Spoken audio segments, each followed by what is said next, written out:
everybody, welcome back again to our Bag to Bin Crop Tour Field Reports. I'm Melissa with Swiderski Equipment and joined today out in the field by Mike Gronsky, Field Agronomist from Pioneer Seeds. We're going to start this week with a little contest for everyone out there. I want to know how many of you got out and checked your depth this year. Do you know your ideal depth for planting? Did you check it when you changed fields? Very important. We have some trials out here that focused on depth. Comment below, we're going to do a challenge, so comment below on what your ideal depth is for planting. At the end of next week, we'll draw for a Swiderski prize pack, so be sure to put your comments below. But Mike, we're going to talk today about some of those variations we're seeing in the depth trials we ran, and how guys can be checking for depth. So what are some of the tools they need to do that? Absolutely. Well, you really don't need a lot. Basically, your standard tape measure is one of the most important tools that you're going to need.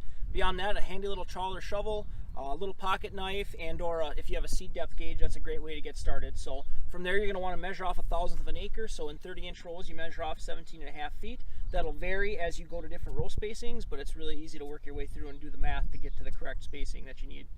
Pretty easy for guys to be doing that. Right, and and the important part of looking at stands is knowing what you did, right? So where we stand here, you don't exactly see the greatest corn stand. So as Melissa mentioned, we're standing in the seeding depth trial. We're in the 1/2-inch portion, and we go all the way up to 3.5 inches. So right now in this 1/2-inch trial, we've taken a couple different plant stands. We are averaging right around 20,000 plants per acre, with plants anywhere from V3 to just emerging. As we hop over to the 2-inch seeding depth, which is the best looking trial that we have out here, out of all the different variations of depth that we tried, sure. We're sitting at 33 to 34,000 plants per acre, and we only have 1 to 2 late emergers at the very most, and it's only delayed by a day or two, not 3 weeks. Right, there's a big difference.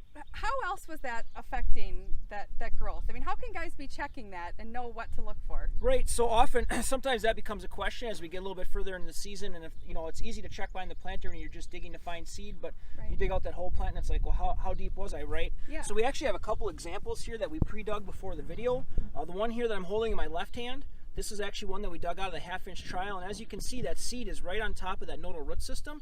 So that's a good indication that basically this seed was, barely, it was at half, 3/4 inch tops into the ground, and that's all that got accomplished at planting. As we look at the one here in my right hand, you can see here you've got a nice healthy mesocotyl that runs between that seed and that nodal root system. So all you need to do is measure the length of the mesocotyl from the seed to the nodal roots, and then tack on 3/4 of an inch, and then you know what you seeded at initially. So, and as we talk about emergence and the effects of yield, so even if we have as little as 5% of the plants that come up 3 weeks later, which is the scenario we're standing here today, this plant was planted exactly 3 weeks ago, and there's a few of these plants that are just poking through as we finally had enough moisture to germinate that seed.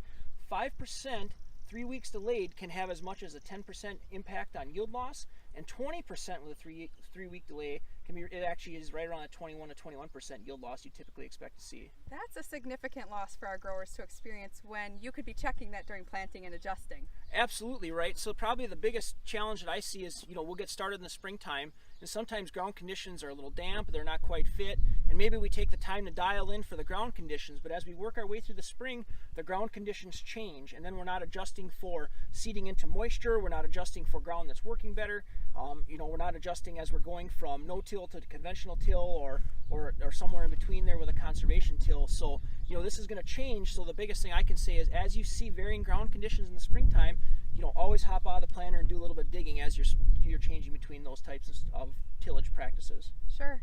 And we'll keep watching, we'll keep doing updates here to see how that depth continues to affect the growth and all the way through yield, what we see in the differences. So continue to follow us here. Don't forget to comment below for your ideal depth when planting for that chance to win a prize pack. And we look forward to more field reports from the 2018 Bag to Bin Crop Tour.